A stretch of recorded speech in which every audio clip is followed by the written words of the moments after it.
आप सभी ने एक चीज नोटिस करी कि आजकल लोग बहुत ज्यादा रिलीजियस होते जा रहे हैं।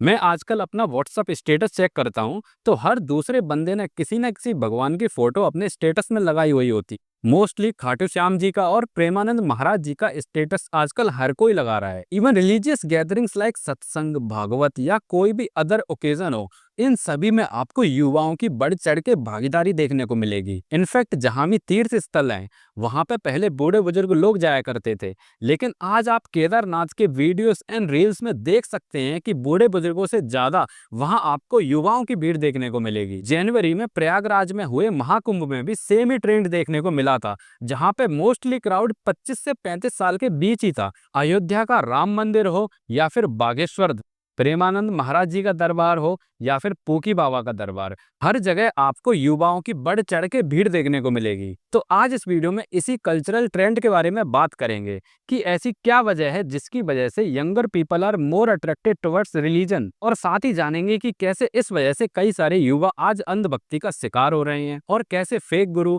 फेक स्पिरिचुअल पॉडकास्ट इस अंधभक्ति की आग में घी का काम कर रहे हैं। तो वीडियो को एंड तक जरूर देखना। वीडियो के एंड तक आते आते आप सभी लोगों की सोच भी धर्म को लेकर 360 डिग्री चेंज हो चुकी होगी। 2019 में लॉकडाउन लगता है और देश में हर तरफ एक नेगेटिव माहौल फैल जाता है। आज रात 12 बजे से संपूर्ण लॉकडाउन होने जा रहा है। कई सारे लोग अपनों को खो देते हैं और कई सारे लोग अकेलेपन का सामना करते हैं। लोगों को एक उम्मीद चाहिए थी और वह उम्मीद उन्हें मिलती है रिलीजन में। लोग अकेले थे, अपनों से दूर थे, और ऐसी स्थिति में जब भी इंसान होता है तो उसे भगवान का नाम याद आता है। इसी वजह से लॉकडाउन में मोस्टली लोग धर्म के, पूजा पाठ के, स्पिरिचुअलिटी के करीब होते गए। उसी वक्त 9 नवंबर 2019 को सुप्रीम कोर्ट अयोध्या वर्डिक्ट पर अपना फैसला सुना देता है। Major decision, the Supreme Court on Saturday granted the ownership of the 2.77 acres of the disputed site in Ayodhya to the Hindus, paving the way for the construction of a Ram temple.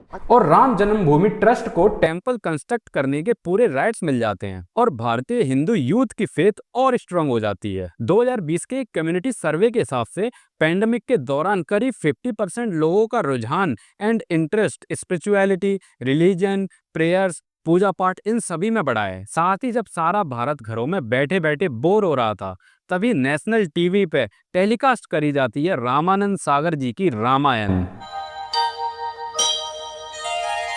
और एक बार फिर सारा देश प्रभु श्री राम की भक्ति में लीन हो जाता है।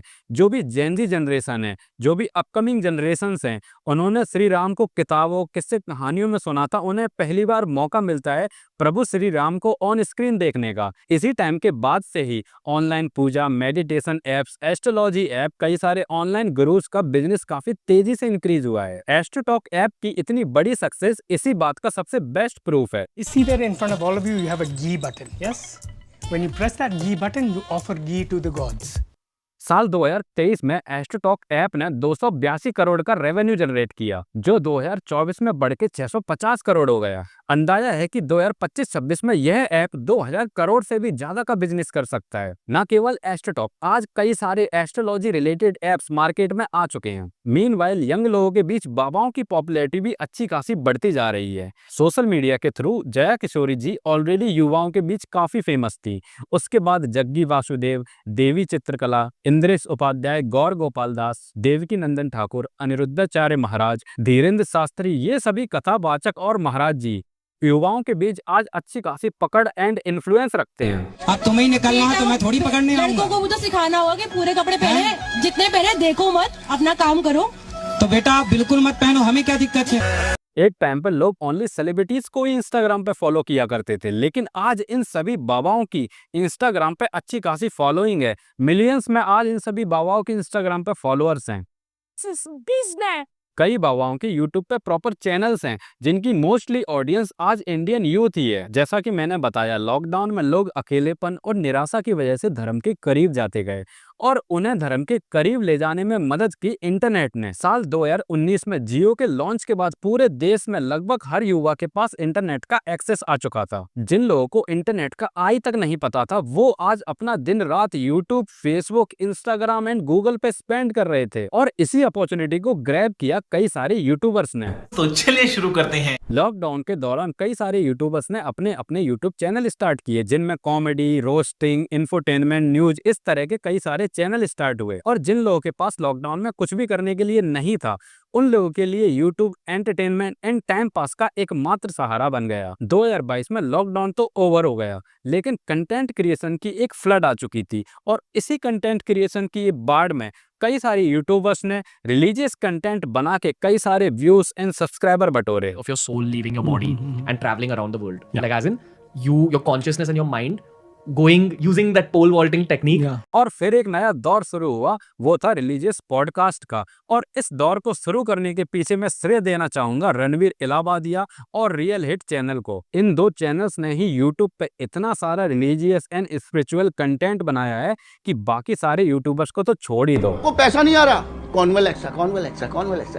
हर दूसरा बंदा धर्म के बारे में ज्ञान पेल रहा था। कॉम्प्लेक्स रिलीजियस फिलोसफीज के बारे में यूं ही बातें हो रही थी। इंडियन हिस्ट्री, माइथोलॉजी को जिस तरह से यूट्यूब पे डिस्कस किया जा रहा था ऐसा इंडिया में पहले कभी नहीं हुआ है। तो वेल्थ के लिए एक सेक्रेट कोड लिखिए जो कि मनी मैग्नेट कोड हम जिसे बोलते हैं। कोड है 199621147। डेली कोई नया गुरु, नया कथावाचक, नया महाराज इन पॉडकास्ट में इनवाइट हो रहे हैं। एक तरफ तो पूजा पाठ, वास्तुशास्त्र, ज्योतिष विद्या, वेद पुराण, योग, इन सभी टॉपिक पर डिस्कशन हो रहा है। वहीं दूसरी तरफ फुल फोर्स में काला जादू, भूत पिशाच, रक्त पिशाचनी, हैवान, जिन, इन सभी के बारे में डिस्कशन चल रहा है। पीरियड्स के ब्लड से किया था एक लड़की ने अपने बॉयफ्रेंड पर।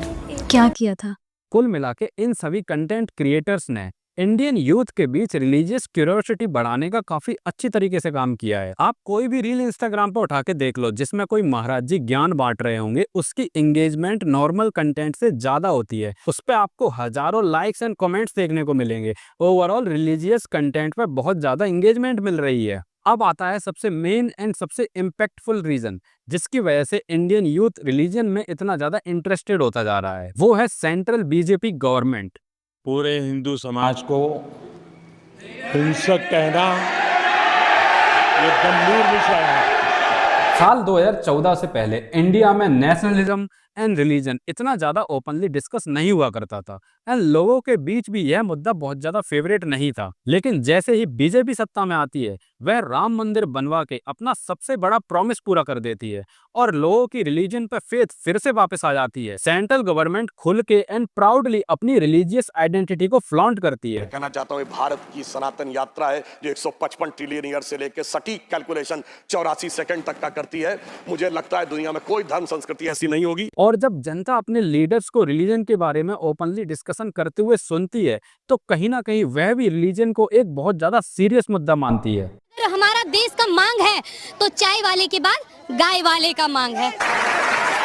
आप 2014 के बाद से कोई भी इलेक्शन देख लो, फिर चाहे वो लोकसभा इलेक्शन हो, राज्यसभा इलेक्शन हो, असेंबली इलेक्शन हो या फिर पंचायत का इलेक्शन, अब इंडिया में रिलीजन की बात किए बिना इलेक्शन को जीत पाना बहुत ही मुश्किल हो चुका है। कॉन्सेप्ट सिंपल है, अगर आपके लीडर्स, आपकी गवर्नमेंट साइंस एंड टेक्नोलॉजी के बारे में बात करेगी तो जनता भी इसी टॉपिक के बारे में बात करेगी। लीडर्स अगर एजुकेशन के बारे में बात करेंगे तो जनता भी इस टॉपिक को सीरियस लेगी। ये बताइए किस में पढ़ा है, मदरसे में पढ़े या फिर स्कूल? मैं मदरसे में पढ़ता हूँ जी। यस। मदरसे में क्या पढ़ाया जाता है आपको? मदरसे में वही Islamic books, particularly Islamic books पढ़ाई जाती है। मदरसे में क्या आपको विज्ञान, क्या गणित पढ़ाया जा रहा है? नहीं, गणित नहीं। और जब हमारे लीडर्स दिन रात धर्म के बारे में ही बात करते हैं तो जनता के लिए भी ये कहीं ना कहीं बहुत ही महत्वपूर्ण मुद्दा बन जाता है। अब आप सोच रहे होंगे कि अगर इंडियन यूथ इतना ज्यादा रिलीजियस हो रहा है तो इसमें प्रॉब्लम कहाँ है? ये तो एक अच्छी बात है ना। तो देखो, प्रॉब्लम रिलीजियस एंड स्पिरिचुअल होने में बिल्कुल भी नहीं है। प्रॉब्लम है रैशनल थिंकिंग को एकदम खत्म कर देने में। एंड आज इंडियन यूथ अपनी रैशनल एंड लॉजिकल थिंकिंग को एकदम खत्म कर चुका है। लेकिन मोदी जी के जमाने में जो नर्सरी क्लास पढ़ा हुआ है, जो मतलब थर्ड क्लास में पढ़ा हुआ है ना, उसके अंदर भी आज ये ज्ञान है हिंदू राष्ट्र है। लोगों के लिए आज चीजें एकदम ब्लैक एंड व्हाइट होती जा रही हैं। लोग बहुत ज्यादा इंटॉलरेंट होते जा रहे हैं। लोग अपने बिलीफ एंड अपने धर्म के बारे में एक शब्द नहीं सुनना चाहते। आज लोग इतने रिजिड हो चुके हैं कि वह किसी भी चीज में बदलाव नहीं देख सकते। जो चीज जैसी है बस वैसी ही रहनी चाहिए उनके लिए। और ये मैं एक धर्म की बात नहीं कर रहा हूँ, आज यह हर धर्म के साथ हो रहा है। आज अगर कोई भी पर्सन किसी भी लॉजिकल रिलीजियस डिस्कशन में इन्वॉल्व होने की कोशिश करता है तो गारंटी है कि उस डिस्कशन का एंड लड़ाई झगड़े बहसबाजी से होगा। हो सकता है उन दो लोगों के बीच की दोस्ती भी खत्म हो जाए। एंड एक चीज और देख रहा हूँ मैं लोगों के बीच, आज लोगों की जिंदगी में जो भी कुछ अच्छा बुरा जो भी हो रहा है उसे भगवान के ऊपर डाल देते हैं एंड खुद अपनी बोरिंग मोनोटोनस लाइफ को यूं ही जीते रहते हैं। मोस्टली पब्लिक इसी इंतजार में रहती है कि एक दिन भगवान उनकी लाइफ को ठीक कर देगा। लोग डेली मंदिर मस्जिद जाएंगे, प्रे करेंगे, रिलीजियस कोट्स को शेयर करेंगे, लेकिन एक जो सबसे इंपॉर्टेंट काम है उसे नहीं करेंगे, वो है मेहनत करना। इंडिया में आज हर आदमी बस यही सोच रहा है कि अगर हमारे भगवान चाहेंगे तो हमें वो मिलेगा वरना नहीं मिलेगा। जब एक लार्ज अमाउंट ऑफ पॉपुलेशन इस सोच पर बिलीव रखती हो तो फिर उनकी लाइफ बस भगवान भरोसे ही चल रही होती है। आज लोग कर्म के सिद्धांत को भूलते जा रहे हैं। ये सभी लोगों को पता है कि अगर वह काम नहीं करेंगे तो उनकी लाइफ में कोई भी इंप्रूवमेंट नहीं आने वाली है। भले ही चाहे कितनी भी अगरबत्तियां लगा लो, कितनी बार मस्जिद में नमाज पढ़ लो, आपकी जिंदगी बदलने नहीं वाली है जब तक आप अपनी हाथों से अपनी मेहनत से काम ना करें। ये लोग बार बार भूल जाते हैं कि अल्लाह और भगवान आपकी तब तक मदद नहीं करेंगे जब तक आप अपनी खुद मदद ना करें। लोगों को इतना स्ट्रॉन्ग बिलीव है कि वह खाटू श्याम जी के दर्शन कराएंगे, प्रेमानंद महाराज जी के दरबार में चले जाएंगे, अजमेर की दरगाह में चादर चढ़ा जाएंगे तो फिर उनकी लाइफ सुधर जाएगी, उनकी लाइफ में सब कुछ जैसे बदल जाएगा, उन्हें अपनी सारी मुसीबतों से छुटकारा मिल जाएगा। और लोगों के इसी विश्वास का फायदा उठाते हैं ढोंगी बाबा पीर फकीर लोग।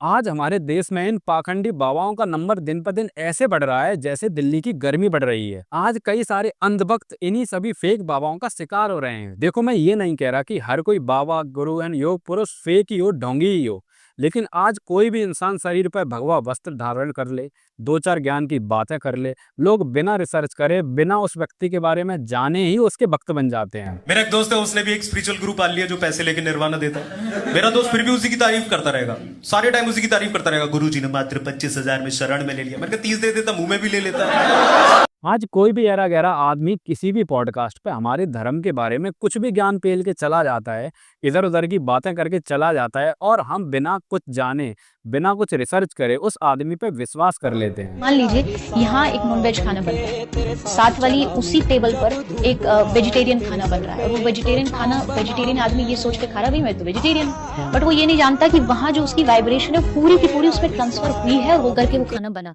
आज अगर देश में किसी भी एक चीज के ऊपर सबसे ज्यादा मिस इन्फॉर्मेशन अवेलेबल है तो वह धर्म ही होगी, क्योंकि लोगों ने क्वेश्चन करना, क्रिटिकल थिंकिंग को छोड़ ही दिया है। फिलहाल माई पॉइंट इज कि कोई भी व्यक्ति अपनी हर समस्या का समाधान धर्म में, किसी बाबा के चरणों में ढूंढता है तो वह पक्का किसी न किसी स्कैम का शिकार जरूर होता है। लोग आज कहीं हाथ दिखाते हैं, अपनी कुंडली दिखाते हैं, कहीं टैरो कार्ड दिखा रहे होते हैं, कहीं कोई काला जादू करवा रहा होता है, केवल और केवल सभी इसी उम्मीद में होते हैं कि उनकी लाइफ कैसे भी सुधर जाए। बस इसका बेस्ट एग्जाम्पल है महाकुंभ में हुई स्टैम्पीड।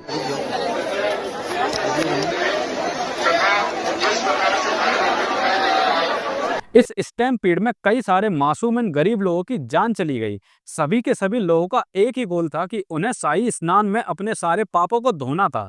जैसे कि वह इस शाही स्नान में स्नान कर लेते तो उनकी जिंदगी में कुछ भी बदलाव आ जाता। सिमिलरली यूपी के हाथरस में करीब 116 लोगों ने एक रिलीजियस गैदरिंग में हुई स्टैम्पीड में अपनी जान गंवा दी। लेकिन इतने सारे हादसे होने के बावजूद भी लगता नहीं है कि लोगों की सोच में जरा सा भी चेंज आया है। And our government is also promoting religion over scientific temperament like never before. And इस सब में फ्यूल का काम करते हैं ये सो कॉल्ड गुरुस एंड ये so called spiritual and religious podcast. अगर हम किसी भी रिलीजन की गहराई और कोर को समझ के उसकी प्रैक्टिसेस को फॉलो करें तब डेफिनेटली हम अपनी लाइफ को कहीं ना कहीं थोड़ा बहुत चेंज कर सकते हैं और हमारी इस भागती दौड़ती स्ट्रेसफुल लाइफ में बहुत सारे पॉजिटिव इम्पैक्ट ला सकते हैं। योग एंड साधना करके हम अपने मन को शांत कर सकते हैं, भगवान का नाम जप करके, मंत्र जप करके अपने गुस्से पर कंट्रोल ला सकते हैं और ओवरऑल अपने मन पे कंट्रोल कर सकते हैं। किसी भी रिलीजन को अगर कोई भी आदमी अच्छे से फॉलो करे तो उसे करुणा, प्रेम, दया भाव इन सब का महत्व पता चलेगा। लेकिन आज उल्टा हो रहा है। जो धर्म हमें प्यार से एक साथ रहने का ज्ञान देता है, आज हम उसी की वजह से लड़ रहे हैं। लास्ट में मैं आप सभी से बस इतना ही कहना चाहूंगा कि explore spirituality but question everything. तो दोस्तों, आप सभी का क्या मानना है इस टॉपिक के बारे में कमेंट में लिख के जरूर बताइए। अगर आपको मेरा ये वीडियो थोड़ा बहुत भी पसंद आया है तो please subscribe to my channel, जिससे मेरा भी यूट्यूब करियर स्टार्ट हो पाए। तो मिलते हैं नेक्स्ट वीडियो में, तब तक के लिए जय हिंद, जय भारत।